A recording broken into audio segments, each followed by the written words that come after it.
to the Baha'is of the world. Dearly loved friends, now begins the second greater phase of the 9-year plan. We see the global Baha'i community advancing in unison, justly confident in the course it has set. Its clarity and conviction are unmistakable. Undaunted by the world's swelling turmoil, it is focused on its sacred mission. We rejoice in particular to see newly confirmed believers eagerly taking their place in the field of service and action alongside those long confirmed in the faith.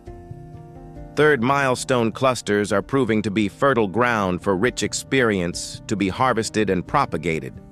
And we have been pleased to see the friends everywhere reflecting on the message we addressed to the counselors who assembled here in December and drawing on its contents as they plan and act.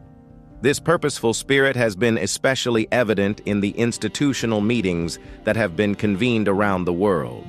Again and again, the accounts of these gatherings have reported the same phenomenon: a profound, insightful conversation based on direct experience of building vibrant communities rather than on assumptions or theory. This conversation is animated by the ongoing process of learning in each place.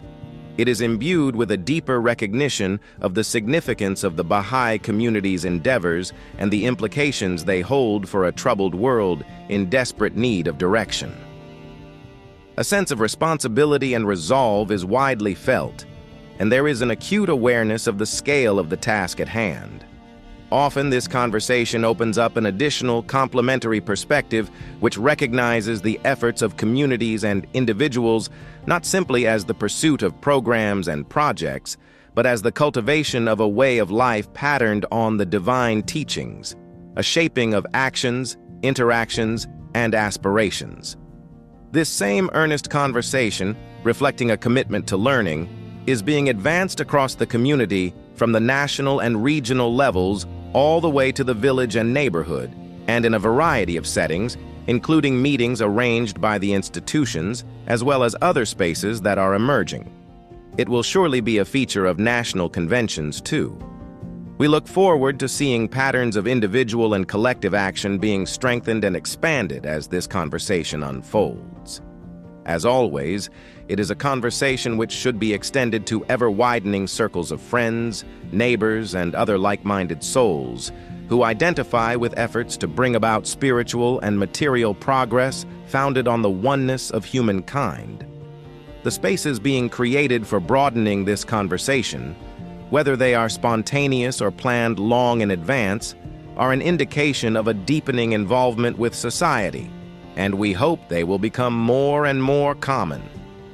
Many in the wider society who encounter the grassroots activity of Baha'is are struck by its distinctive characteristics. It springs from a sincere concern for the well-being of all, it is oriented towards unity and service, and it follows clear principles, yet does not presume to have an immediate answer to every problem.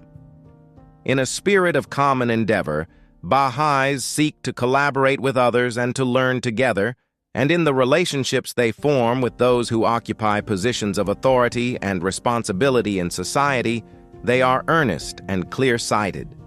They pursue social change without political ambition or self-interest, and they recognize that, as the prominence of the faith rises, it becomes important to ensure that its true character and aims are well understood.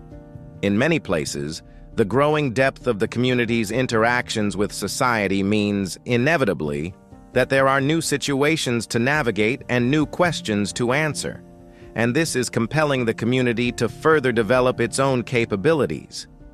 As we explained in our message to the recent counselors' conference, a significant development over the last 4 years has been the emergence of the community as a more conspicuous protagonist of the plan, organizing itself in order to meet particular needs and advance particular fields of endeavor, to provide mutual support through collaborative arrangements, and to learn to be increasingly effective within an evolving framework for action. A striking example of this is groups of youth working together in a locality and encouraging the participation of their peers. Naturally, their efforts benefit tremendously from the loving encouragement and guidance of the institutions. But the youth have also shown their ability to take initiative and identify fruitful avenues of service. All too often, their endeavors are occurring against a backdrop of conflict and disorder, economic inequity, and deep social divisions. We recognize the challenges the youth face in such conditions, and we commend them for resisting the impulse to criticize and condemn, finding instead constructive ways to steer around these imposing obstacles and work towards ultimately overcoming them. Beloved friends, however turbulent the times, we urge you not to be apprehensive or disheartened. Abdul-Baha counsels us all to rely on the bounties of God, and so to be ever hopeful, to be firm in our hope, and to be the cause of hope to the despairing soul. When the world's horizons darken, hope becomes a scarce and precious resource, but one with which the community of the greatest name has been richly blessed because of its conviction about the future of humanity and because of what it has learned from its own experience. Multitudes yearn for the hope you can bring to their hearts. For a golden example of a community that has long sheltered the flame of hope, we look to the wronged yet ever patient, ever steadfast, ever resilient followers of Baha'u'llah in the cradle of his faith. See how disciplined they have remained, how committed to principle over decades of unrelenting oppression, and how resolved they have been to learn from the advances made by their fellow believers in other lands, how determined to serve and console their fellow citizens in their own land. To so many of their compatriots, they have been and continue to be a beacon of hope, a fount of compassion and insight, and trusted companions on the path of service. In recent weeks and months, these friends whom we cherish so dearly have been a constant presence in our thoughts and the repeated subject of our prayers, as we are sure they have been of yours, asking the ever-loving Lord to hold them in the embrace of his tender care. Your own endeavors to advance the cause of God are no less the focus of the supplications we offer at the sacred threshold, especially now, at the commencement of the new phase in the 9-year plan. As often as we repair to the holy shrines, we implore divine aid and assistance for your efforts, and beseech fortitude and strength for you in your labors. May you be swift to act and eager to learn, and may all the blessings of the celestial kingdom be yours. The Universal House of Justice,